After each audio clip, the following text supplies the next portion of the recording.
నిజంగా రాహుల్ గాంధీ చెప్తున్నట్టుగా election commission fraud చేసి ఉంటే ఆంధ్రప్రదేశ్లో లేదా దేశంలో లోక్సభలో అన్ని రకాల ఎలక్షన్స్ మళ్ళీ వస్తే మళ్ళీ ఏపీలో ఎన్నికలు జరిగితే జనం ఎవరికి ఓటేస్తారు? జగన్కి, చంద్రబాబుకి? రెండిట్లో ఒకటి కామెంట్ చేయండి. ఒక సర్వే తీసుకుంటున్నాం, ఏపీలో మళ్ళీ ఎలక్షన్ వస్తే ఎవరికి వైపు జనం ఉన్నారనే సర్వే తీసుకుంటున్నాం. ఈ సర్వే పెద్ద పెద్ద నాయకుల వరకు వెళ్తుంది. సో ప్రతి ఒక్కరికి అర్థమయ్యేలా కంపల్సరీ కామెంట్ చేయండి. కామెంట్ చేయడం మిస్ అవ్వకండి.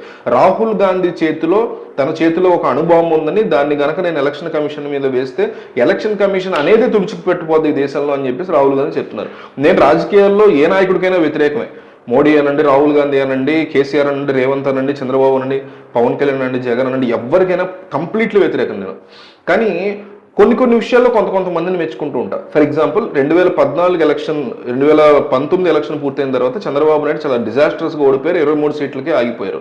మొన్న ఎలక్షన్లో కూడా 2024 ఎన్నికల్లో జగన్మోహన్ రెడ్డి 11 సీట్లకే ఆగిపోయారు, ఓడిపోయారు డిజాస్టర్స్గా. ఈయన కూడా అప్పట్లో జగన్ సీఎం అయినప్పుడు, చంద్రబాబు ఓడిపోయినప్పుడు చంద్రబాబు ఏమనేవారంటే ఈవీఎంలో హ్యాకింగ్ జరిగింది, ఈవీఎం సీఎం జగన్మోహన్ రెడ్డి అనేవారు. మీకు గుర్తుంటే కాబట్టి వీడియోలు ఉన్నాయి, యూట్యూబ్లో చూడండి. 2024లో చంద్రబాబు నాయుడు కూటమి ప్రభుత్వం అధికారంలోకి వచ్చినప్పుడు జగన్మోహన్ రెడ్డి ఈవీఎం సీఎం చంద్రబాబు, ఈవీఎంల వల్ల గెలిచాడు, ఈవీఎంలు మేనేజ్ చేసుకున్నారు. మొదటి 3 నెలల్లో 4 నెలలు ఆరోపణలు చేస్తారు అబ్బాయిలు. అప్పుడు ఆయన అంతే, 19లో జగన్ గెలిచినప్పుడు చంద్రబాబు అంతే, 24లో చంద్రబాబు గెలిచినప్పుడు జగన్ అంతే. కొద్ది రోజులు మాత్రమే ఆ రకమైనటువంటి ఆరోపణలు చేశారు, మీకు గుర్తుంటే. అంతే, వారం 10 రోజులు 2 నెలలు అంతే. జనం వాళ్ళ క్యాడర్లోకి వెళ్ళిపోవాలి. టీడీపీ క్యాడర్ అంతా జగన్ ఈవీఎం సీఎం అని నమ్మేయాలి 5 ఏళ్ల పాటు, చంద్రబాబు ఈవీఎం సీఎం అని జగన్ క్యాడర్ అంతా నమ్మేయాలి. ఆ క్యాడర్లో పుష్ వరకు నమ్ముతారు, అంతే తప్ప ఒక స్ట్రాంగ్ పోరాటాన్ని ఈవీఎంల మీద, ఎలక్షన్ కమిషన్ మీద చేయాల. బట్ ఈ విషయంలో రాహుల్ గాంధీని నేను మెచ్చుకుంటాను. మిగతా అన్ని విషయాల్లో రాహుల్ గాంధీ నాకు నచ్చని రాజకీయవేత్త. ఎన్నో కబుర్లు చెప్పి తెలంగాణలో ఇబ్బందులు పడుతుంటే జనాలు పట్టించుకున్నటువంటి ఒక మోడీతో సమానమైనటువంటి బ్యాడ్ రాజకీయ నాయకుడు నా దృష్టిలో. కానీ కొన్ని అంశాల్లో, కొన్ని విషయాల్లో మోడీని కూడా మెచ్చుకుంటే, అట్లా రాహుల్ గాంధీని ఈ విషయంలో మెచ్చుకోవాలి. ఎందుకంటే ఎలక్షన్ కమిషన్ ఏ రకమైనటువంటి దారుణాలు చేస్తుందనే దాన్ని బయట పెట్టడం కోసం 6 to 8 నెలల నుంచి చాలా కష్టపడుతున్నాడు ఆయన. కొన్ని నియోజకవర్గాల్లో, ఎస్పెషల్లీ మహారాష్ట్రలోని కొన్ని నియోజకవర్గాల్లో 6 కోట్ల మంది లేకపోతే 6 లక్షల మంది ఉన్నటువంటి ఒక నియోజకవర్గం, 2-3 నియోజకవర్గాలు కల్పించే చోట ఎలక్షన్కి కొన్నాళ్ళ ముందు నుంచి 1.5 లక్ష కొత్త ఓట్లు రావడం, ఇట్లాంటి అంశాలను ఆయన బయటికి తీసుకొస్తున్నాడు. విత్ ప్రూఫ్స్ తీసుకొస్తున్నాడు. సైలెంట్గా బ్లైండ్ ఎలిగేషన్స్ అయ్యట్లా.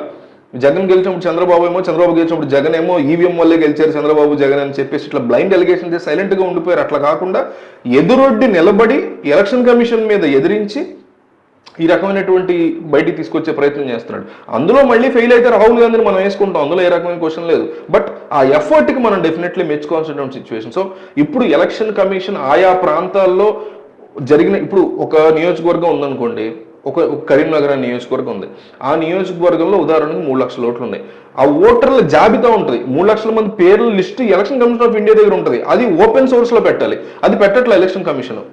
దాన్ని బేస్ చేసుకుని వెనకాల ఎంతమంది ఏం స్టడీ చేసుకుంటే తమ డొంక బయటపడుతుందనా, లేకపోతే పెట్టాల్సిన అవసరం లేదని ప్రైవసీ కిందకో 2 రీజన్స్లో ఏదో ఒకటి చూపించి, ఫస్ట్ రీజన్ అయితే రెండో చూపించి, రెండోది అయితే ఫస్ట్ చూపించి బయట పెట్టట్లేదు. దాన్ని వేరే సోర్సెస్లోంచి ఆ నెంబర్స్ అన్ని వీళ్ళు తీసుకుని కనిపెట్టింది ఏంటంటే మహారాష్ట్రలోని కొన్ని కీలక నియోజకవర్గాల్లో క్లియర్ కట్గా 1.5 లక్ష, 2 లక్షల కొత్త ఓట్లని ఆయా టైమ్స్లో ఎలక్షన్కి ముందే జాయిన్ చేయడం, ఆ దొంగ ఓట్లన్నీ వెళ్ళి వేయడం అనేటువంటి సీరియస్ అంశాన్ని తాను తెర మీద తీసుకొచ్చానని, ఈ అణుబాంబుని కనుక వేస్తే ఖచ్చితంగా ఎలక్షన్ కమిషన్ అనేది ఉండదు ఈ దేశంలో అని 2014 నుంచే తనకి డౌట్ వచ్చిందని. 2014లో అంటే వీళ్ళు అధికారంలో ఉన్నప్పుడే, మరి కాంగ్రెస్ అధికారంలో ఉన్నప్పుడు, మరి ఎలక్షన్ కమిషన్ ఆఫ్ ఇండియా అధికారంలో ఎవరుంటే వాళ్ళకి వత్తాసు పలుకుద్దనే ఆరోపణలు కూడా ఉన్నాయి. మరి యూపీఏ ఉన్నప్పుడు కూడా ఎలా చేసుకోగలిగారో, మేనేజ్ చేసుకోలేకపోయారో వాళ్ళకే తెలియాలి.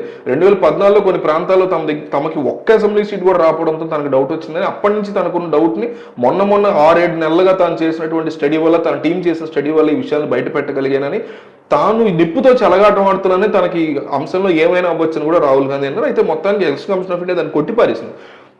ఆబ్వియస్లీ ఎవరు యాక్సెప్ట్ చేయరు కదా. బట్ మనం కూడా ఇదొక విజిల్ బ్లోవర్ థింగ్ లాగా చూడాలా, ప్రూఫ్స్ బయట పెడతాడా లేదా ఇంకొక అబద్ధపు ఎలిగేషన్ వేసి ఊరుకుంటున్నాడు రాహుల్ గాంధీ అనేది చూడాల్సిన అవసరం ఉంటుంది. మొత్తం మీద ఇది గనక వర్కౌట్ అయితే, నిజంగా ఇది గనక తేలితే ఎలక్షన్ కమిషన్ ఆఫ్ ఇండియా మీదే అణుబాంబు వేసి ఆ కమిషన్ ఆఫ్ ఇండియానే రూపు లేకుండా చేయగలిగితే రాహుల్ గాంధీ నిజంగా సీన్ లేదు నా దృష్టిలో. ఉంటే అది వర్కౌట్ అయితే జరిగితే మళ్ళీ ఏపీలో ఎలక్షన్ రావడం అనేది ఖచ్చితంగా ఆబ్వియస్లీ జగన్మోహన్ రెడ్డి చాలా పాజిటివ్ థింగ్ అవుతుంది. ఏ ప్రతిపక్షంలో ఉన్న నాయకుడైనా ఇమీడియట్గా ఎలక్షన్ వస్తే మళ్ళీ ఇంకొక అవకాశం చూసుకుందాం అని అనుకుంటాడు.